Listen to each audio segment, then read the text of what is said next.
እኔ ከቡታጀራ ወንዶች ማለት ነው ከዩቱበር እንደ ቡሩኬ ሴት ልጅን የሚያከብር እናቱን የሚወድ እናቱን የሚንከባከብ ሴት ልጅን ልክ እንደ እናቱ የሚያይ ዩቱበር አላየውም። የምሬ ነው ማለት ነው። ለማካበር ሳይሆን በጣም ነው እናቱን የሚያከብረው የሚወዳት፣ እናቱ ስትዘቀዘቅ የማይሰማ ለሴት ልጅ ክብር ያለው የሆነ ፕራንኩ ራሱ ከጀመሩ የሆነ ጫጫታ ካለ ኦዲየንሳቸውን የሚያከብሩ የምሬ ነው። የኦዲየንሳቸውን ምክር የሚሰሙ የሆነ ነገር ከተፈጠረ የሆነ ፕራንክ አንድ ሳምንት 15 ቀን ከሰሩ የኦዲየንሳቸውን ጫጫታ ካዩ የኦዲየንሳቸውን ቁጣ ከሰሙ በአንዴ ያቆማሉ ማለት ነው። እና እንደ ቡሩኬ ሴት ልጅ የሚያከብር ወንድ አለ ብዬ አላስብም። ከቡታጀራ ዩቱበሮች ማለት ነው ከምናውቃቸው ዩቱበሮች አብርሃም አሁን ለሴት ልጅ ምንም ትንሽዬ ክብር የለውም። እና አንድ ወንድ ልጅ ደግሞ ለሴት ልጅ ክብር ሲኖረው ሁሉ ነገር ግርማ ሞገስ ይሰጠዋል። እና ለብሩኬ ደግሞ ግርማ ሞገስ ሁሉም ነገሩ ተሰጥቶታል። አይሚን የመሰለች ልዕልት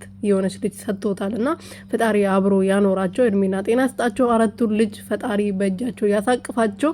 ሌላ ምንም አልልም። ሰላም ቤተሰብ እንዴት ናችሁ? ደህና ናችሁ ወይ? እኔ ያለው እግዚአብሔር ይመስገን። በያላችሁበት ሰላማችሁ በዘት ትርፍርፍ ይበልልኝ። እንግዲህ እንደተለመደው ትላንትና በጣም ደስ ብሎን ነበረ።